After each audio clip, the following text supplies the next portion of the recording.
우리 함께 하나님 말씀 보도록 하겠습니다. 주시는 말씀 이사야에서 찾도록 하겠습니다. 이사야 38장의 말씀입니다.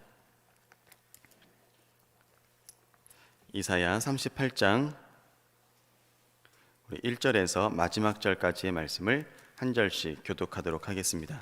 제가 먼저 1절의 말씀을 읽겠습니다. 그 즈음에 히스기야가 병들어 죽게 되니 아모스의 아들 선지자 이사야가 나와 그에게 이르되 여호와께서 이같이 말씀하시기를 너는 내 집에 유언하라. 내가 죽고 살지 못하리라 하셨나이다. 히스기야가 얼굴을 벽으로 향하고 여호와께 기도하여 가로되 여호와여 구하오니 내가 주의 앞에서 진실과 전심으로 행하며 주의 목전에서 선하게 행한 것을 추억하옵소서 하고 심히 통곡하니 이에 여호와의 말씀이 이사야에게 임하니라 가라사대 너는 가서 히스기야에게 이르기를 내 조상 다윗의 하나님 여호와께서 이같이 말씀하시기를 내가 내 기도를 들었고 내 눈물을 보았도나 내가 내 수완이 15년을 더하고 너와 이 성을 아수르 왕의 손에서 건져내겠고 내가 또 이 성을 보호하리라. 나 여호와가 말한 것을 내게 이룰 증거로 이 징조를 내게 주리라. 보라, 아하스의 일용표에 나아갔던 해 그림자를 뒤로 십도를 물러가게 하리라 하셨다 하라 하시더니 이에 일용표에 나아갔던 해의 그림자가 십도를 물러가니라. 유다 왕 히스기야가 병들었다가 그 병이 나을 때에 기록한 글이 이러하니라. 내가 말하기를 내가 중년에 음부의 문에 들어가고 연연을 빼앗기게 되리라 하였도다. 내가 또 말하기를 내가 다시는 여호와를 배웁지 못하리니 생존 세계에서 다시는 여호와를 배웁지 못하겠고 내가 세상 거민 중에서 한 사람도 다시는 보지 못하리라 하였도다. 나의 거처는 목자의 장막을 거둔같이 나를 떠나 옮겼고 내가 내 생명의 말기를 직공이 배를 걷어 마른같이 하였도다.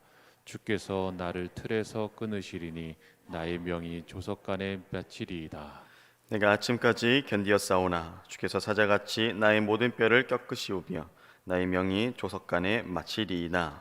나는 제비같이 학같이 지적이며 비둘기같이 슬피 울며 나의 눈이 쇠하도록 앙망하나이다. 여호와여 내가 압제를 받사오니 나의 중보가 되옵소서. 주께서 내게 말씀하시고 또 친히 이루셨사오니 내가 무슨 말씀을 하오리이까. 내 영혼의 고통을 인하여 내가 종신토록 가끈히 행하리이다. 주여 사람의 사는 것이 이에 있고 내 심령의 생명도 온전히 거기 있사오니 원컨대 나를 치료하시며 나를 살려 주옵소서. 보옵소서. 내게 큰 고통을 더하신 것은 내게 평안을 주려 하심이라. 주께서 나의 영혼을 사랑하사 멸망의 구덩이에서 건지셨고 나의 모든 죄는 주의 등 뒤에 던지셨나이다. 음부가 주께 살해하지 못하며 사망이 주를 찬양하지 못하며 구덩이에 들어간 자가 주의 신실을 바라지 못하되 오직 산자 곧 산자는 오늘날 내가 하는 것과 같이 주께 감사하며 주의 신실을 아비가 그 자녀에게 알게 하리이다. 여호와께서 나를 구원하시리니 우리가 종신토록 여호와의 전에서 수금으로 나의 노래를 노래하리로다.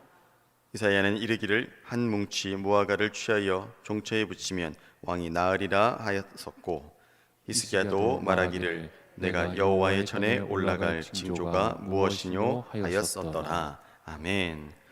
오늘도 새벽을 깨어 나오신 우리 사랑하는 성도님들 환영하고 축복합니다. 오늘도 주님께 가지고 나온 기도의 제목이 응답되며 또 하나님 앞에 상달되기를 주님의 이름으로 축복합니다. 우리 히스기야에게 하시는 또 하나님의 말씀 이사야의 예언 오늘 38장을 가지고 함께 은혜 나누도록 하겠습니다. 여러분, 우리 인간의 삶을 위기의 연속이다라고 하는 말이 있습니다. 참으로 옳은 말 같습니다. 그러니까 언제 어디서 우리가 재난과 사고를 당할지 모르기 때문에 이러한 말들이 생겨나곤 하는 것이겠죠. 그래서 그러기에 우리의 삶의 밑바탕은 항상 위기 속에 살아간다고 할 수밖에 없을 것입니다.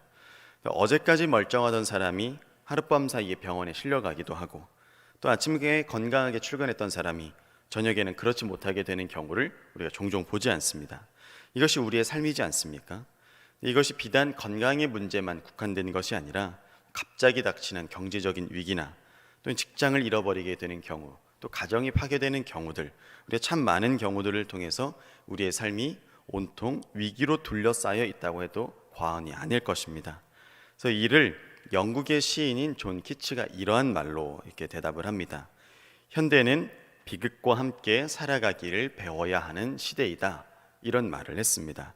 그러니까 비극은 누구나 또 어떤 곳에서나 이렇게 생길 수 있다라는 뜻이겠죠. 그래서 생의 위기는 항상 따르게 마련일 텐데 그렇기 때문에 우리 현대의 특징은 불안이라는 이 두 글자로 잘 설명할 수 있을 것 같습니다. 여러분, 우리 믿는 자들에게 있어서 이런 위기 또 이런 불안을 어떻게 극복하고 나아가야 할까요? 우리의 생을 불안으로 살아가기도 하지만 그럼에도 불구하고 믿는 자들은 그 불안의 삶을 감사로 바꿀 수 있는 그런 능력이 믿는 자 안에서 주님 안에서 이렇게 부어주지 않습니까? 오늘 읽은 본문의 말씀 중 히스기야 왕이 꼭 이와 같은 삶을 살았던 자입니다. 위기를 극복하였고 또한 감사로 하나님께 나아갈 수 있는 그런 믿음의 소유자였던 것을 볼 수가 있습니다. 이런 히스기야가 어떤 자입니까? 유다의 왕이지 않습니까? 고대 시대의 왕의 권력은 대단했습니다. 그래서 모든 것을 다 가지고 있는 사람이었습니다. 근데 그는 모든 것을 가지고 있었을 뿐만이 아니라 평가되기를 유다의 왕들 중에 가장 선량한 왕 중 하나라는 그런 평가를 받는 자였습니다. 국방도 튼튼히 했고 경제적으로도 이렇게 부흥을 시켰고, 그래서 국위를 높인 왕뿐만이 아니라 외교술에도 능하여서 이웃 왕들에게까지 영향을 미쳤던 자입니다. 뿐만 아니라 그가 이렇게 선량한 왕이라고 평가받을 수 있었던 것은 그가 하나님을 믿는 그 신앙의 중심을 올곧이 드렸기 때문에 그렇습니다. 신실한 신앙임을 바탕으로 그 당시 종교가 가지고 있었던, 우리가 드리고 있었던 이 예배의 모습들을 개혁하면서 백성들을 하나님의 자리로, 예배의 자리로 이렇게 나아오게 했기 때문에 더욱더 선량한 왕이라는 평가를 받을 수 있었습니다. 이러한 히스기야 왕에게 어떠한 위기가 닥칩니까? 그의 나이가 불과 이제 38세밖에 되지 않았을 때 선지자 이사야를 통하여서 이제 죽음이 예고되는 것이죠. 이제 곧 너는 죽을 것이다. 그래서 이제 이렇게 이야기를 하죠. 네가 네 집에 유언을 하라. 너는 이제 집에서 죽고 살지 못할 것이다. 이런 이야기를 이사야를 통해서 듣게 되는 것입니다. 여러분, 하루아침에 이런 청천벽력과 같은 소식을 들었으니 히스기야의 마음이 어떻겠습니까? 그의 마음이 온전할 수 있었겠습니까? 죽음이 이제 당장 히스기야에게 닥쳐왔을 때 히스기야는 이제 그 죽음을 받아들일 수밖에 없게 됐겠죠. 사람인지라 죽음이 예고되었을 때 어찌 태어날 수만 있겠습니까? 오늘 성경의 기록을 보면 히스기야가 이렇게 반응합니다. 얼굴을 벽으로 향하고 여호와께 기도했다라고 이렇게 말씀합니다. 그리고 그 뒤에 이어서 보면 여호와께 구하오니 내가 주의 앞에서 진실과 전심으로 행하며 주의 목전에서 선하게 행한 것을 기억하옵소서 하며 심히 통곡했다라고 이렇게 말씀하고 있습니다. 하나님께서 히스기야에게 이런 기도를 들어주셨죠. 그래서 우리가 오늘 말씀에서 본 것과 같이 15년이나 그의 삶을 연장시켜 주신 것을 볼 수가 있습니다. 여러분, 히스기야 왕이 이렇게 삶에서 가장 큰 위기라고 볼 수 있는 죽음 앞에 이렇게 맞닥뜨리게 되었습니다. 근데 이런 죽음 앞에 맞닥뜨렸을 때, 삶의 위기에서 맞닥뜨렸을 때 어떻게 해야 할까? 우리 히스기야의 모습을 통해서 우리는 신앙적 차원에서 몇 가지 교훈을 얻게 됩니다. 첫째는 무엇이냐면 히스기야 왕처럼 우리도 위기 앞에서 좌절하거나 낙심치 말고 하나님을 향하여 기도함으로 나아가야 할 것입니다. 하나님을 향하여 원망하지 않습니다. 여호와께 기도하고 벽으로 얼굴을 향하여 하나님께 구하는 것을 히스기야가 선택하는 것을 볼 수 있지 않습니까? 여러분, 이 위기는 우리의 힘으로는 도저히 어쩔 수 없는 그런 위기이지 않습니까? 그저 두려운 마음밖에 들 수 없는 그런 가장 큰 위기일 것입니다. 이런 삶의 위기가 닥치고 내 힘으로는 어쩌지 못하는 이런 것들을 발견했을 때 우리는 원망이 나가거나 아니면 이런 하나님을 향한 이런 불만의 목소리를 높일 때도 있는 것 같습니다. 이런 이야기를 하죠. 하나님, 어찌하여 제게 이런 시련을 주십니까?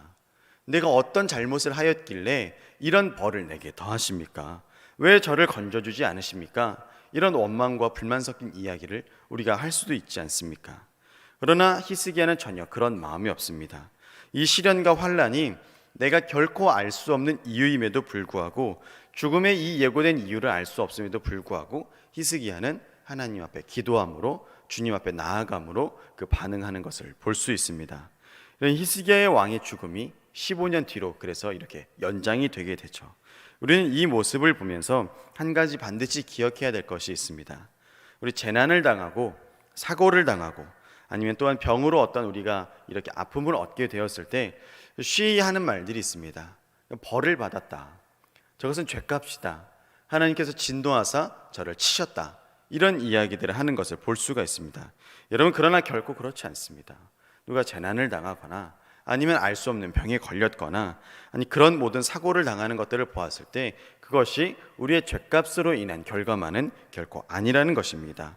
히스기야의 모습을 보시면 히스기야가 여호와 앞에 구하는 것이 무엇입니까? 내가 주님 앞에 진실과 전심으로 행한 것을 주님 아시지 않습니까? 주님 그것을 보시고 내가 주님의 목전에 선하게 행한 것을 기억하여 주시옵소서, 이렇게 간구하고 있지 않습니까? 이 말씀을 보았을 때 히스기야가 지금 당하고 있는 이 환난이 결코 히스기야의 죄값으로 인한 결과가 아니라는 것을 분명히 알 수 있는 것입니다. 사랑하는 성도 여러분, 위기를 만났을 때, 우리가 알 수 없는 어떤 환난을 만났을 때 그것이 우리의 죄값인 것처럼, 아니면 다른 사람들이 죄를 지어서 그런 벌을 받는 것처럼 그러한 성급한 판단을 내려서는 결코 안 되겠습니다. 하나님께서 그러한 것을 허락하신 이유, 하나님께서 또한 그런 것을 우리에게 내리신 것을 더욱더 분별하고 나아가시는 주의 성도님들 되시기를 축복합니다. 히스기야는 벽을 향하여 오로지 하나님과 이것을 해결하려는 의지를 보이게 됩니다. 여러분, 삶의 위기 가운데서도 우리는 이러한 모습을 본받아야 하겠습니다. 어떤 이는 인맥을 찾아 나서죠. 또 어떤 이는 경제적인 것을 찾아 나서죠. 어떤 이는 권력을 찾아 나서기도 할 것입니다. 그러나 사람이 여러분 무슨 힘이 있겠습니까? 특별히 죽음 앞에 사람은 아무런 힘도 발휘할 수 없을 것입니다. 생의 위기에서 인생은 너무나 무능한 존재임을 우리는 발견할 수 있습니다. 그래서 히스기야처럼 사람을 의지하기보다 하나님으로 향하는 그 눈이 열려져야 하겠습니다. 특별히 생의 위기 가운데 있다면 그것을 하나님을 만날 수 있는 기회로 삼으시길 바랍니다. 그 위기의 문제가 건강의 문제든 경제적 아니면 가정의 문제든 실패의 문제든 어떤 것이라도 하나님을 만날 수 있는 기회로 삼으시기 바랍니다. 하나님께서는 오히려 그 사랑하는 자녀들에게 환난 가운데 만나기를 원하신다고 말씀하십니다. 시편 50편 15절에 이렇게 말씀하고 있습니다. 제가 읽어드리겠습니다. 환난 날에 나를 부르라. 내가 너를 건지리니 내가 나를 영화롭게 하리라. 아멘. 이렇게 말씀하고 있습니다. 이렇게 삶의 위기 가운데 하나님을 경험하게 되시고 또 이 위기 가운데 하나님께서 건져주신, 고쳐주시는 그런 것들을 경험한 자들은 이 구원에 대한 확신이 있기 때문에 이제는 하나님 중심의 삶을 살아갈 수밖에 없습니다. 히스기야의 모습을 통해서 우리가 본받아야 할 것이 바로 이 점일 것입니다. 하나님을 향해 나아가고 하나님을 원망치 않고 위기 가운데 하나님께서 만나주시기를 간구했던 그 모습, 또한 그리함으로 말미암아 그 기도에 대한 응답을 받았던 그 히스기야는 그것으로 그치지 않고 하나님을 향한 하나님 중심의 삶을 살기로 결단하는 것을 볼 수가 있습니다. 그래서 오늘 본문 17절의 말씀을 보면 보옵소서 내게 큰 고통을 더하신 것은 내게 평안을 주려 하심이라. 주께서 나의 영혼을 사랑하사 멸망의 구덩이에서 건지셨고 나의 모든 죄는 주의 등 뒤에 던지셨나이다 라고 감격하며 고백하고 있습니다. 이러한 사랑을 깨달았기 때문에 종신토록 여호와의 전에서 수금으로 나의 노래를 노래하리로다, 이렇게 말씀하고 있습니다. 즉 하나님께서 건져주신 구원의 은혜를 체험한 이후에는 평생토록 오직 하나님만을 찬양하겠노라, 그러한 삶을 살겠노라, 이렇게 말씀하고 있는 것입니다. 사랑하는 성도 여러분, 삶에서 누구나 생의 위기를 맞이하게 되죠. 누구에게나 닥칠 수 있는 환난과 재난의 문제들이 다 있을 수밖에 없습니다. 그럴 때 이 생의 위기를 하나님을 만날 수 있는, 더욱더 간구와 기도로 나아갈 수 있는 기회로 삼으시길 바랍니다. 오늘도 살아계신 하나님께서 당신의 사랑하는 자녀들과 또 함께 영원히 거하는 영원한 사랑을 우리에게 덧입혀 주실 것을 믿습니다. 우리 이 마음 가지고 오늘도 기도하며 승리하시길 예수님의 이름으로 축원합니다. 기도하시겠습니다. 좋으신 하나님 아버지, 감사드립니다. 히스기야 왕이 죽음이라는 삶의 위기를 맞이했습니다. 하나님, 그러할 때 하나님을 더욱더 찾고 나의 얼굴을 벽으로 향하며 오로지 하나님과 해결하고자 하는 그런 그 신앙의 마음의 중심을 보게 됩니다. 하나님, 우리 또한 삶의 위기가 닥쳤을 때 오로지 여호와만 의지하게 하여 주옵시고 하나님을 향하여 나아갈 수 있는 믿음의 자녀들 다 되게 인도하여 주시옵소서. 특별히 아버지, 그런 환난과 위기가 주님을 만날 수 있는 기회가 되게 하여 주옵시고 주님의 뜻을 알게 하여 주옵시고 주님의 사랑에 반응하며 나아갈 수 있는, 또한 주님의 사랑을 깨달을 수 있는 그런 귀한 기회가 되게 인도하여 주시옵소서. 오늘도 주님 앞에 나아올 때 우리의 마음과 정성을 올려드립니다. 하나님, 우리의 예물을 올려드리오니 주님 기뻐 받아 주시옵소서.